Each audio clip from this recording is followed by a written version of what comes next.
یہ کہانی ہے 1906 کی، جب جاپان کے ایک شہر ماؤنٹ پوجی میں ایک بچے کی پیدائش ہوئی۔ کسی کو پتہ نہیں تھا کہ یہ بچہ بڑا ہو کے اتنی بڑی ہونڈا کمپنی کا مالک ہوگا۔ اس بچے کا نام تھا سوچائرو ہونڈا۔ ان کے والد ایک لوہار تھے اور ساتھ ساتھ سائیکل ریپیئرنگ کا کام بھی کرتا تھا۔ سوچائرو کو بچپن سے پڑھائی میں کوئی انٹرسٹ نہیں تھا، بلکہ اس کا انٹرسٹ گاڑیوں کے پارٹس بنانے میں تھا، اس لیے وہ اپنے والد کے ساتھ سائیکل ریپیئرنگ کا کام کرتا تھا۔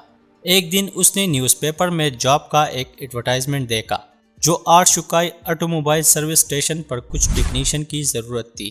سوچائرو نے فوراً اس جاب کے لیے اپلائی کیا اور اس وقت اس کی عمر 16 سال تھی۔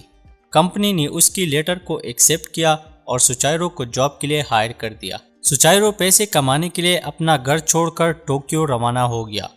شکائی کمپنی پہنچتے ہی اس کے سارے خواب ختم ہو گئے، کیونکہ جس کام کے لیے وہ ٹوکیو آئے تھے اس کے بجائے سوچائرو کو صفائی کا کام دیا گیا۔ اب وہ گھر بھی واپس نہیں جا سکتا تھا، کیونکہ گھر جا کر اپنے والد کے ساتھ پھر سے سائیکل ریپیئرنگ کا کام کرنا پڑتا تھا۔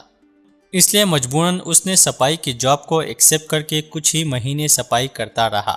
کچھ مہینے گزرنے کے بعد کمپنی کے مالک نے ہونڈا سے گاڑیوں کی ریپیئرنگ کا کام شروع کیا۔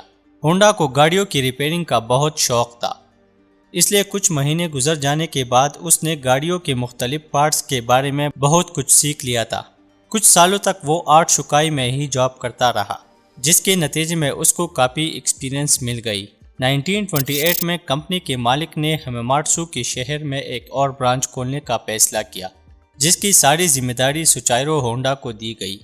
شکائی کی یہ برانچ ایک ہی ورکر سے سٹارٹ ہوئی تھی اور اگلے 2 سال میں یہ 30 ورکرز تک پہنچ گئی تھی۔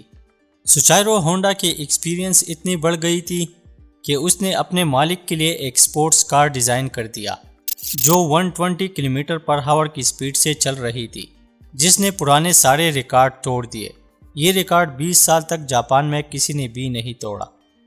ایک دن ہونڈا نے اپنے مالک کو ایک آئیڈیا دیا کہ کیوں نہ ہم سپیئر پارٹس بنانے کے لیے ایک الگ کمپنی سٹارٹ کریں، جس پر شکائی کمپنی نے فوراً اس کا یہ آئیڈیا ریجیکٹ کر دیا، کیونکہ کمپنی نہیں چاہتی تھی کہ اتنا بڑا رسک لے لیا جائے۔ اس لیے ہونڈا نے فیصلہ کیا کہ سپیئر پارٹس بنانے کی یہ کمپنی میں خود اکیلے ہی کھولوں گا۔ 1936 میں ہونڈا نے اپنے دوست سے مل کے ٹوکائی سیکی ہیوی انڈسٹری کھولی اور اپنے دوست کو اس کا پریزیڈنٹ بنا دیا۔ اس کمپنی میں وہ انجن کے پسٹن بناتا تھا۔ کچھ سالوں تک اس نے یہ کمپنی چلائی، مگر اس کو کوئی کامیابی نہیں مل سکی، کیونکہ نہ ہی اس کے پاس انویسٹمنٹ کے لیے اتنے پیسے تھے اور نہ ہی کوئی اس کمپنی میں انویسٹمنٹ کے لیے تیار تھا۔ تنگ آ کے ہونڈا نے میٹلرجی میں ڈگری حاصل کرنے کے لیے ایک یونیورسٹی میں ایڈمیشن لے لیا۔ 1939 میں آخر کار اس نے ایک کامیاب پسٹن بنا لیا۔ اس نے شکائی کمپنی سے ریزائن کیا اور فل ٹائم اپنے کمپنی میں کام شروع کیا۔ اس نے ٹویوٹا کمپنی کو 50 پسٹن کے ڈیزائن آفر کیے، جس میں ٹویوٹا نے 47 کو ریجیکٹ کیے، کیونکہ ابھی بھی اس کے پسٹن میں کچھ پارٹ باقی تھے۔ سوچائرو ہونڈا نے آخر تنگ آ کے جاپان کے سارے کار مینوفیکچرنگ کمپنی کا وزٹ کیا اور سب کچھ جان کر دوبارہ پسٹن کو ایک نئی ڈیزائن میں تیار کیا۔ اس بار ہونڈا کے بنائے گئے سارے پسٹن کو کمپنی نے ایکسیپٹ کیے اور ہونڈا کمپنی کو لاکھوں کی تعداد میں آرڈرز آنے شروع ہو گئے۔ سوچائرو کو اپنے سارے خواب پورے ہوتے نظر آ رہے تھے۔ آرڈرز پورا کرنے کے لیے کمپنی نے 2000 ورکر ہائر کر دیے۔ سوچائرو ہونڈا کی یہ کامیابی بس کچھ ہی دنوں کی تھی کہ اچانک 1941 میں ورلڈ وار 2 شروع ہو گئی اور جاپان کی گورنمنٹ نے ساری کمپنیز کو اپنے کنٹرول میں لے کے سارے ورکرز کو ملٹری میں شامل کیا گیا۔ 1944 میں ایک راکٹ نے ہونڈا کمپنی کو تباہ کر دیا اور پھر 1945 میں جاپان کے اوپر 2 نیوکلیئر اٹیک ہوئے، جس کے بعد جاپان نے امریکہ کے سامنے سرنڈر کر دیا۔ جنگ ختم ہو گئی اور سوچائرو ہونڈا اپنا سب کچھ کھو بیٹھا تھا۔ جو کچھ بھی بچا تھا اس کو ٹویوٹا کمپنی والوں کو بیچ دیا اور اچانک سارے جاپان کی حالت بد سے بدتر ہو گئی، یہاں تک کہ لوگوں کے پاس کھانے پینے کو کچھ بھی نہیں تھا۔ ایک دن ہونڈا کو ایک پرانا انجن ملا، جس کو سوچائرو ہونڈا نے ایک سائیکل میں فٹ کر کے اپنے ٹرانسپورٹ کا مسئلہ ہی حل کر دیا۔ لوگوں کو سچائرو کا یہ آئیڈیا بہت پسند آیا اور اس سائیکل کی ڈیمانڈ جاپان میں بہت زیادہ ہو گئی۔ ہونڈا کے پاس اتنے پیسے نہیں تھے جس سے وہ نیو انجن خرید کے سائیکل میں لگائے، لہٰذا اس نے کچھ دکان والوں سے پیسے انویسٹمنٹ کرنے کے لیے ریکویسٹ کی۔ بہت سے دکان والوں کو ہونڈا پر بھروسہ تھا، اس لیے دکان والوں نے کچھ پیسے ایڈوانس میں دیے، جس کے بعد ہونڈا نے اپنا ایک نیو انجن ایجاد کیا جس کے اوپر ہونڈا کا لوگو نظر آ رہا تھا۔ 3 سال بعد ہونڈا نے ایک ایسا موٹر سائیکل بنایا جو لوگوں کے ڈیمانڈ کے عین مطابق تھا۔ اس موٹر سائیکل کا نام سپر کب تھا، جس نے پوری مارکیٹ پر قبضہ جما کر رکھ لیا۔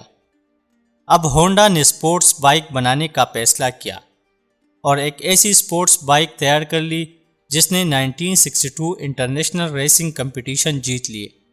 اس ریس کے بعد ہونڈا کا نام پوری دنیا میں مشہور ہو گیا۔ 1963 میں ہونڈا دنیا کی نمبر 1 کمپنی بن چکی تھی۔ اب وقت آ گیا تھا کہ ہونڈا کو کار مینوفیکچرنگ میں قدم رکھنا تھا، کیونکہ کار مینوفیکچرنگ اس کی بچپن کی خواہش تھی۔ اس وقت جاپان میں ٹویوٹا اور نسان جیسی بڑی کمپنی ٹاپ پر تھی۔ ہونڈا نے اپنی پہلی پک اپ ٹرک T360 بنائی جو کمپلیٹلی فیل ہو گئی۔ اس کے بعد سپورٹس کار S500 لانچ کیے جس کے کچھ ہی گاڑیاں سیل ہو گئی۔ کئی سال محنت کے بعد آخر کار 1972 میں ہونڈا سیوک لانچ کی گئی، جس کی مقبولیت آج ہی ہمیں ہونڈا کی نیو ڈیزائن میں نظر آ رہی ہے۔ ہونڈا جاپان کی تیسری بڑی کار مینوفیکچرنگ کمپنی بن گئی اور 10 سال بعد ہونڈا دنیا کی تیسری بڑی کمپنی بن گئی۔ آج ہونڈا کے نئی ماڈل دنیا میں بہت فیمس ہے۔